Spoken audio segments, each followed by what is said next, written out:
Oh, honey, I'm so terribly sorry. I was stuck in meetings and totally forgot to pick you up. Mom, I'm your daughter. How can you forget about me? Mom just ignored me and said, "Thank you so much, Mrs. Arnstein, and sorry I kept you waiting so long." Hi, I'm Emma, and I want to grow up to be the world's best ballet dancer, but my crazy parents have made it really hard for me. We used to do a lot of things together, but they don't even come to see me perform anymore. Dad is almost always out of town on business. Mom's usually poring over work files till late at night. The next day, I had a really big performance. I was the star of the show. As my name was called and I received a standing ovation, I looked up and searched for my mom's face in the crowd, but I couldn't see her anywhere. Yeah, no surprise. I wish you could see how good I'd become. Mom had asked my friend's mom to drop me home. I walked into an empty house and found a note on the kitchen table. "I'm sorry I couldn't make it, sweetheart. I had a very important meeting. I'm sure you were amazing, Mom." Yeah,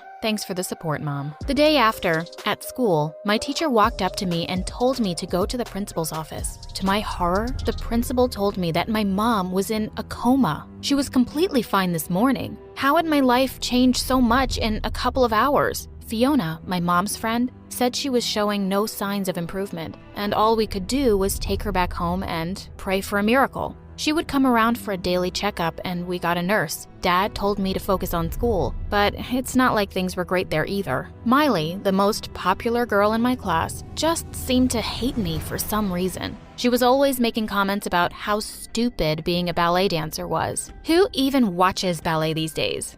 My grandma, probably. Or something like, "Aw, why aren't you wearing your silly tutu today? It matches your lame personality." Jeez, I don't even know how Brian could be with someone like her. I went to the game to distract myself from everything happening at home. And just my luck, the only empty seat was next to Brian. "You can't sit here. This seat's taken. It's for my popcorn. Don't be silly, babe. It's all yours, Emma." I tried to focus on the game and ignore how Miley was just all over him. But then suddenly, I saw the faces on the big screen. It was me and Brian. Kiss, kiss, kiss. Brian turned to me, looking a bit uncertain, but I wasn't letting this moment pass. "Let's give the people what they want, Brian." I pulled him in close and gave him a long, steamy kiss. And the crowd cheered and clapped, and it felt like something straight out of a rom-com. When we broke apart, I saw Miley's face. Oh boy. She stepped closer to me and threw her entire soda in my face. "You'll pay for that, Emma." "Oh, I know, Miley.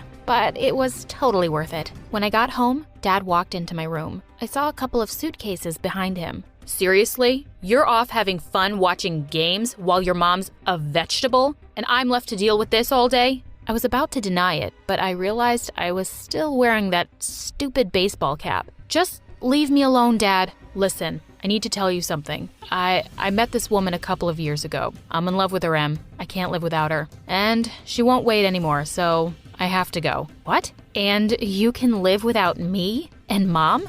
How could you even just leave us like this?" "I'm sorry." And like that, he was gone. As I sat next to Mom's bed that night, I felt really blue. Too, I suddenly saw Mom's hand move. "Mom? Mom!" She asked me what had happened and where Dad was. I quickly lied that he had to go away for work and called up Fiona. She was amazed to see Mom's miraculous recovery. As I walked away to my room, I wondered how I could possibly break the truth to Mom. "Sweetie, how long did Dad say he'd be away? Most of his stuff is gone." When I went to her room, I could see Mom going through the empty closet and drawers. "Shouldn't you be in bed, Mom?" "I feel just fine."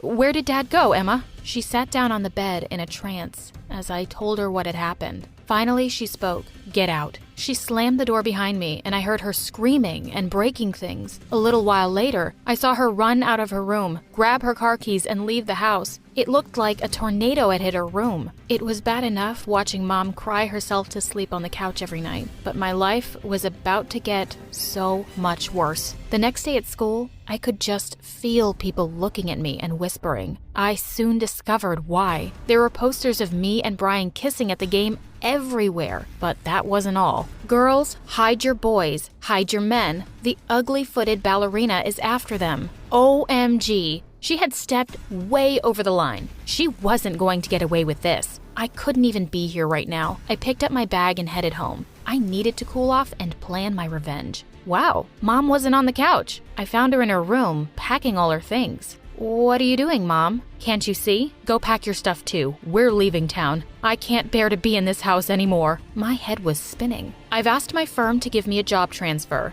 and they've agreed. And don't you dare tell your dad anything. I don't want to see him till the day I die." My parents didn't care how their choices affected my life. It was so easy for Dad to leave me. And it was so easy for Mom to make me leave my home, my school, my friends, ballet, everything. I hated them both. One day, Mom called me to her room and handed me a letter. "I enrolled you in ballet class before we even moved here. This place has a great dance academy. I don't want you to give up on your dream, Em." I burst into tears and hugged her tight. Tying my shoes, I felt my heart race with joy. This was my happy place. The teacher asked me to perform a segment from the famous Swan Lake so she could judge my skill level. I knew that one well. As the music started, I was transported to another world. When I stopped dancing, I saw everyone's mouths were open wide. The teacher stood in shock before she started clapping, and the rest followed. She said I was amazing and that she would be so honored to teach me. Suddenly, I found myself falling flat on my face. I looked up to see a girl who had introduced herself as Angela, smiling down on me and lending a hand. As she pulled me up, she whispered in my ear, "I'm the best here. Don't even think of messing anything up for me." I was shocked. Had this psycho just tripped me? She'd looked so nice, but she sounded crazy. I couldn't wait to tell Josh all about it on our date tonight. I'd had a crush on Josh and his dimples almost right after we'd moved here. And he'd just walked up to me the other day and asked if I'd go to watch a movie with him. Just as I was having one final look at myself in the mirror, I heard the door open downstairs, and Mom was talking to Josh. "Sorry, wrong house. My daughter isn't allowed to date boys." Before I could even get a word in, she had slammed the door in his face. "Mom, are you crazy? Are you stupid? Don't you know all boys are jerks who will dump you as soon as they see another pretty thing walking by?" "Josh isn't like that." "Oh, that's what I thought about your dad. They're all like that, sweetheart. You're better off dating girls, really." "I don't like girls." "I don't care. You're grounded." And this was basically my dating life for the next few years. It involved a lot of sneaking out and getting my best friend Stacy to cover for me. Mom was hard to shake off though. She turned up to my last date and told my boyfriend that I was a gold digger who was only dating him because he was rich. My prom date backed out at the last minute because apparently Mom had told him that I was gay. I had to do well at my audition. That was the only way I was getting a dance scholarship and my ticket out of here. As I fastened my shoes and got up to leave, I found that the dressing room door was locked. OMG, the judges were waiting for me outside. I screamed and banged on the door like a crazy person, and luckily a janitor heard me and let me out.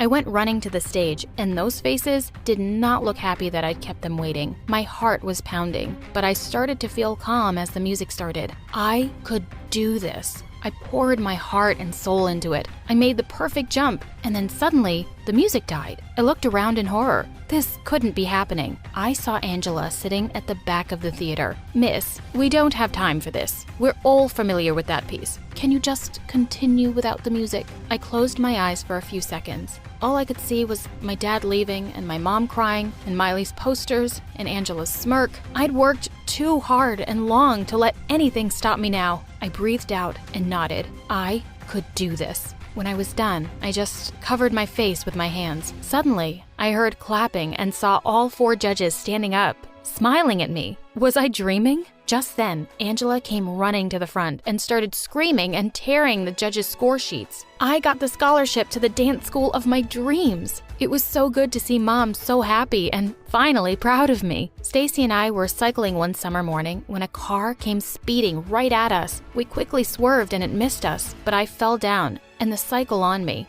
Ow, Stacy, my ankle really hurts. She stopped a car and we hitched a ride to the hospital. My ankle was swelling up and I was freaking out. Just then a doctor walked in. "So, what do we have here?" I looked up and instantly forgot my words because the doctor was so handsome. The cycle fell. I fell, the cycle fell on me and something happened to, my ankle." He smiled and inspected my foot. I was pretty sure he could feel my pulse through it. "It looks like a pretty bad sprain. I'm going to need you to come and see me again in a week. Why are your toes bruised?" "I'm a ballet dancer." He looked really intrigued. He said he absolutely loved ballet, and we started talking about our favorite performances. Obviously, Mom was great at wrecking all signs of happiness. She went berserk when I made it back home and showed her my ankle. The doctor said it's going to be just fine, Mom. Before I knew it, James had asked me out, and I was over the moon. I found myself falling in love with him at a dangerous pace. But one day, I got a call from Fiona, and she told me my mom was in a coma again. No, this couldn't be happening. James rushed over as soon as I texted him. Babe, I've been trying to call you for days. Was your mom unwell all this time? I wiped my tears away and exhaled. Oh boy, here goes. That's not why I didn't answer. James, I'm pregnant. You're what? We both turned around in shock to see Mom sitting up, looking like she was having a heart attack.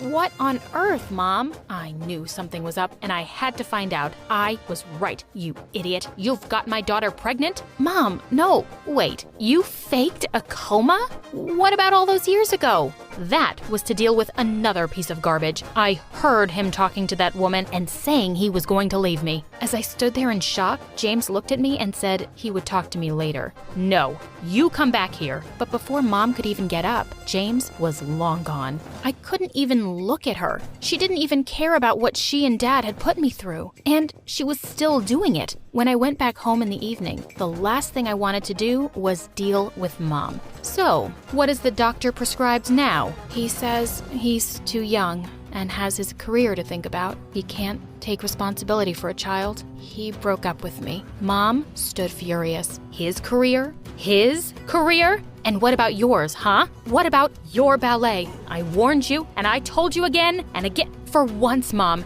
just shut up. There was a stunned silence. Do you care at all about how I feel? Or do you just care about being right? Well, congratulations, Mom. You're right. All men are evil. And now I'm heartbroken, and I'm having a baby all alone, and I'll never do ballet again. Suddenly, I felt Mom pull me into a hug. No, you're going to that school. We will defer your admission by a year. But what about the baby? I'll raise the baby while you're away. You're not giving up after all your hard work. You're going to make me and your child really proud. Fast forward 9 months, and I had a beautiful baby girl, Ella. I couldn't get over how perfect she was. I cried as I sat in my dorm, hundreds of miles away. This was harder than I'd ever thought it would be. Would she hate me for leaving her? I just had to pull myself together. I wanted my daughter to know one day that I'd tried my best to be everything I could possibly be. Break a leg, babe. Kevin kissed me on the cheek minutes before I went onto the stage. We'd met a year ago on the set of a ballet show.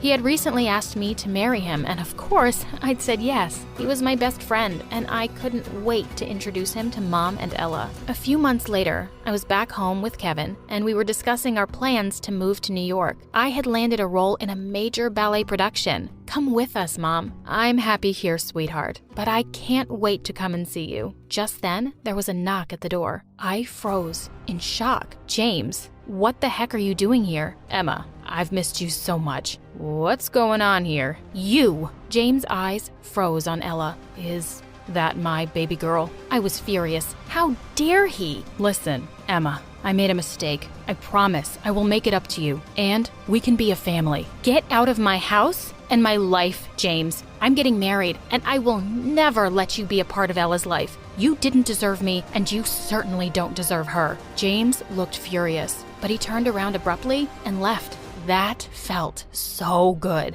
I moved to New York with my family and gained fame quickly. The president himself came to see me at the opening of my latest show, and he asked to meet me later. I was stunned when he said he would be honored if I represented my country in the Olympics. I travel all over the world now, thanks to my amazing husband and mom, who've supported me all these years. And Ella couldn't be prouder of her mom. I can't wait to see the amazing person she grows up to be and the things she does. And I will always support her.